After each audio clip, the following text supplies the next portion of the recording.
Hi hello সবাইকে। আজ বানিয়েছিলাম বাটি কেক।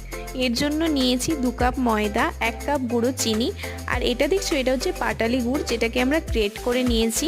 আর নিয়েছি 1 চামচ পাউডার দুধ। এবার এটাকে ভালো করে নর্মাল টেম্পারেচারের দুধ দিয়ে আমরা ভালো করে মিক্স করে নিচ্ছি, দিয়ে একটা স্মুথ পেস্ট তৈরি হয়। যাতে আমরা একটু একটু করে দুধটা দিয়েছি আর একটু একটু করে আমরা ব্যাটারটা রেডি করেছি। এরপর দিয়েছি 2 চামচ বেকিং পাউডার, 1 চামচ বেকিং সোডা আর কিছুটা ভ্যানিলা এসেন্স। এটা দিয়েও ভালোভাবে আমরা ব্যাটারটাকে রেডি করে নিয়েছি। এরপর দিয়ে দিলাম 1 কাপ সাদা তেল, আর দিয়ে দিচ্ছি কিছু টুটি ফ্রুটি আর মোরব্বা। এটাকে দিয়ে আমরা ভালো করে মেখে নিয়ে একটা নিয়েছি বাটি কেক বানাবো, যেহেতু সেই কারণে বাটি, যেটাতে অয়েল আর ময়দা লাগিয়ে আমি আগে থেকে রেডি করে রেখেছিলাম। এরপর আমরা যেটাতে কেক বানাবো সেটাতে দিয়ে দিলাম আমরা কেকের ব্যাটারটা, তারপর ঢাকা দিয়ে রেখে দিলাম। তারপর আধ ঘন্টা পর আমাদের কেক রেডি। তো দেখতেই পেলে তোমরা। টাটা।